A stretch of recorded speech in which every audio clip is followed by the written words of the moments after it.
पंचतत्व में विलीन हो गए पूर्व राष्ट्रपति प्रणब मुखर्जी। कल शाम उनका निधन हुआ था। उसके बाद उनके पार्थिव शरीर को उनके घर 10 राजाजी मार्ग पर रखा गया, जहां कोरोना के सभी एहतियातों का पालन करते हुए उन्हें भरे मन से श्रद्धांजलि दी गई।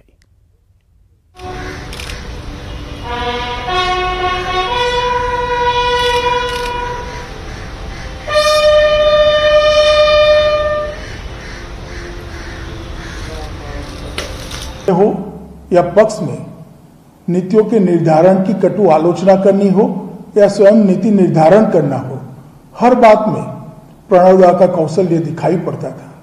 इतने लंबे सुदीर्घ कैरियर के अंदर वित्त, विदेश, रक्षा, कॉमर्स, कई सारे मंत्रालयों पर प्रणब दा की अमिट छाप हम देख सकते हैं।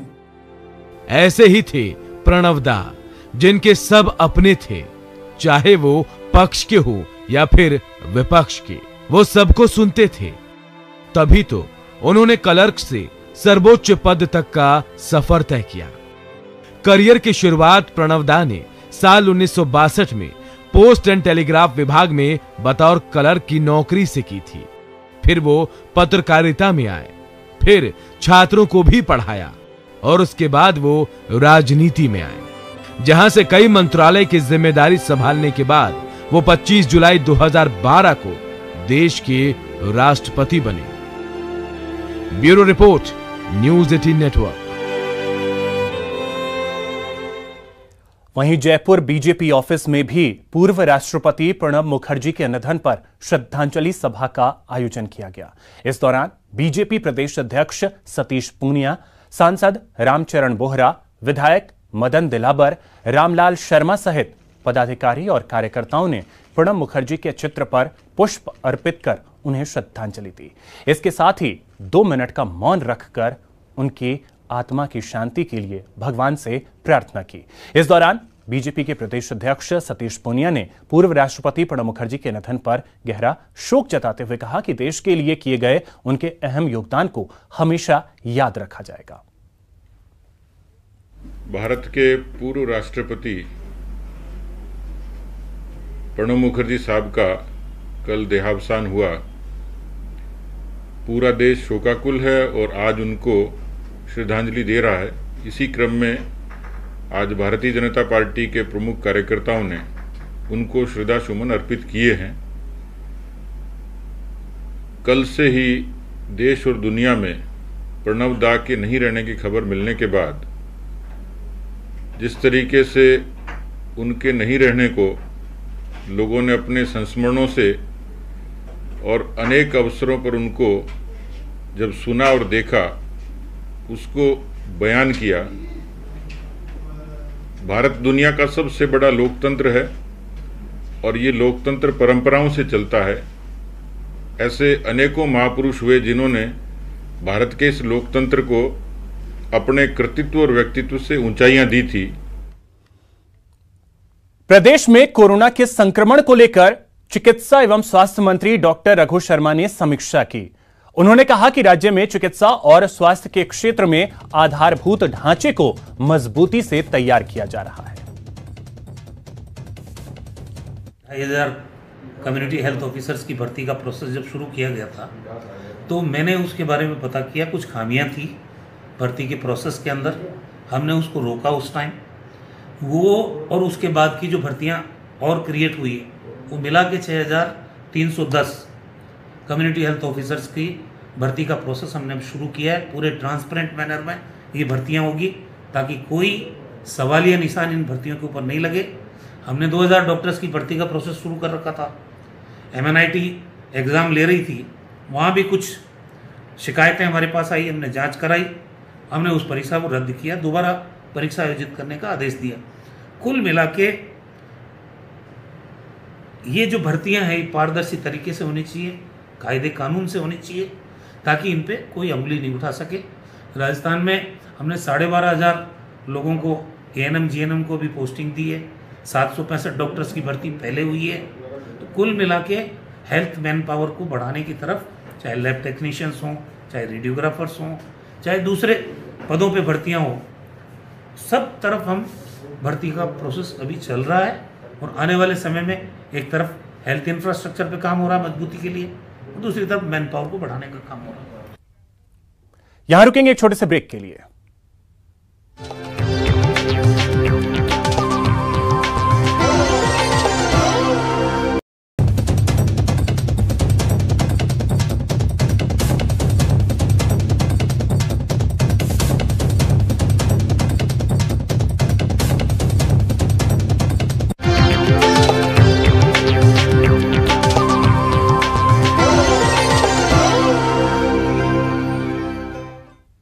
ब्रेक के बाद आपका स्वागत है।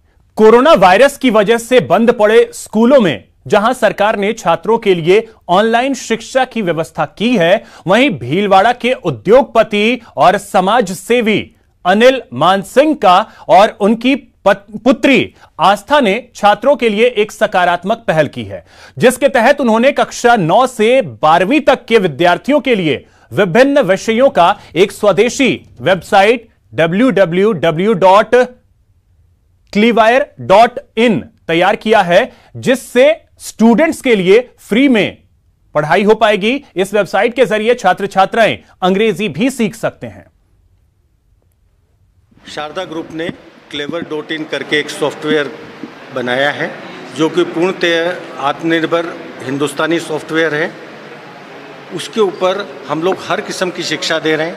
स्कूलों के लिए, प्राइवेट स्कूलों के लिए, गवर्नमेंट स्कूलों के लिए फ्री है। इसके ऊपर हम लोग 9, 10, 11, 12 के सभी सब्जेक्ट पढ़ा रहे हैं। इसके अलावा इंग्लिश स्पीकिंग का कोर्स है, हेल्दी कुकिंग का कोर्स चालू कर रहे हैं और कंप्यूटर नॉलेज चालू कर रहे हैं। और किसी भी चीज़ का किसी भी जगह कोई हम चार्ज नहीं ले रहे हैं। ये देश सेवा या राष्ट्र सेवा के लिए समर्पित है। कल आयोजित हुई प्री बीएसटीसी परीक्षा में जोधपुर की 2 अलग अलग स्कूलों से मुन्ना भाई दबोचे गए। बताया जा रहा है कि कल प्री बीएसटीसी की परीक्षा आयोजित हुई, जिसमें शास्त्री नगर इलाके में एक जालोर निवासी युवक दूसरे की जगह पर परीक्षा देते हुए दबोचा गया।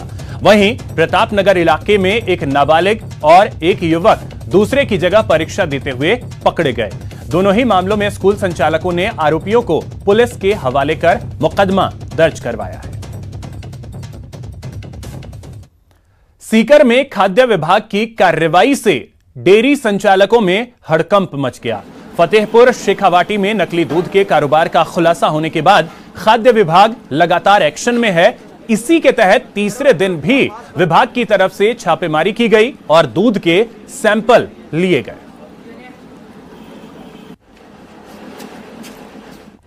के बाद पिछले 3 रोज से लगातार दूध का अभियान चलाया जा रहा है। उसके तहत कल भी नमूने लिए गए थे और आज सुबह मैं यहाँ आया और इमामबाड़ा में हसनैन डेयरी के दूध का सैंपल लिया।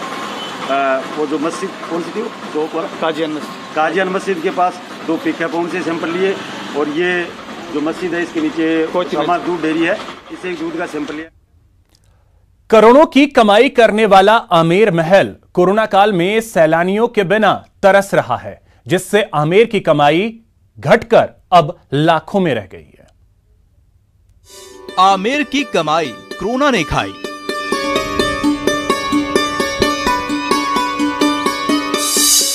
सैलानियों ने महल से दूरी बनाई। करोड़ों की कमाई लाखों में आई।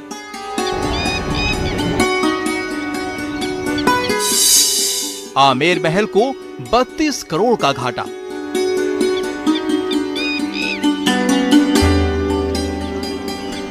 कोरोना से पहले ऐसे ही आमेर महल के दरो दीवार का दीदार करने वालों की लंबी कतार हुआ करती थी। सैलानियों से आमेर का किला गुलजार रहता था, लेकिन कोरोना काल में बिना सैलानी सब सूना सूना है। इसके साथ ही आमेर महल में टिकटॉक से पिछले साल 40 करोड़ की कमाई घटकर इस साल सिर्फ 8 करोड़ रह गई है। पिछले साल सिर्फ टिकट से 40 करोड़ से ज्यादा की कमाई करने वाला आमेर महल इस बार पर्यटकों के लिए तरस रहा है। 40 करोड़ की कमाई करने वाला ये आमेर महल आप देख सकते हैं कि यहाँ पर जो पर्यटकों की तादाद है वो 1000 तक पहुंचने में जून से लेकर के अगस्त तक का वक्त लग गया है और आलम यह है कि पूरे साल भर में अगस्त तक महज 8 करोड़ की कमाई हुई है और इन 8 करोड़ की कमाई में भी शुरुआती जनवरी, फरवरी और मार्च के महीने शामिल हैं जब कोरोना की दस्तक नहीं हुई थी। कोरोना की दस्तक के साथ दहशत में इजाफा हुआ और आमिर की कमाई घटकर अब लाखों में रह गई है। इस साल तो अभी रेवेन्यू जो है वो काफ़ी कमी है और अगर अगस्त का रेवेन्यू भी अगर हम देखें सिर्फ टूरिस्ट से तो वो 6,28,240 आता है और अगर हम इसको जनवरी से अगर अभी काउंट करें, हालांकि हम इसको वित्तीय वर्ष वैसे तो मार्च से काउंट करते हैं, लेकिन अगर अब जनवरी से भी काउंट कर लें तो अभी लगभग 8 करोड़ का ही आंकड़ा हम छू पाए हैं, जबकि हम इससे पहले 41 करोड़ भी पार कर चुके हैं। पिछले साल के मुकाबले आमिर की कमाई और सैलानियों की संख्या पर नजर डालें तो पिछले साल 21,45,000 पर्यटक आए थे। 41 करोड़ की कमाई का रिकॉर्ड बना चुका था। इस साल पर्यटन सीजन शुरू होने के बाद 19,284 सैलानी ही आए। कोरोना काल में आमिर की कमाई महज 8,27,000 हुई। पहले आमिर महल में एक दिन में हजारों सैलानी आते थे और लाखों की कमाई होती थी, लेकिन इस साल जनवरी में 2 लाख पर्यटक आए, 3 करोड़ 36 लाख की कमाई हुई। फरवरी में 1,83,000 पर्यटक आए, 3 करोड़ 36 लाख की कमाई हुई। मार्च में लॉकडाउन से पहले 71,900 पर्यटक आए, 1 करोड़ 37 लाख की कमाई हुई।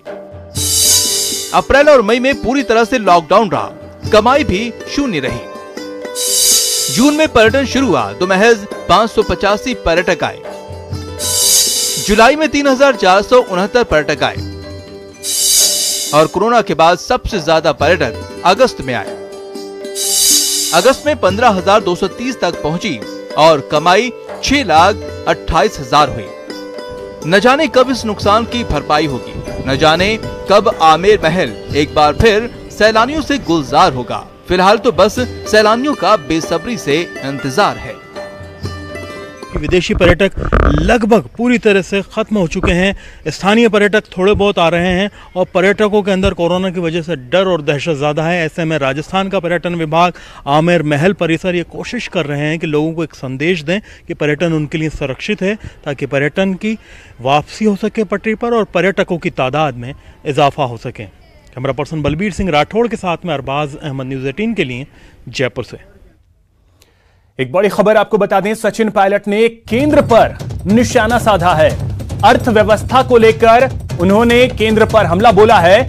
अर्थव्यवस्था का चौपट होना, केंद्र का वित्तीय कुप्रबंधन, सुदृढ़ आर्थिक नीति बनाने में केंद्र विफल रहा है।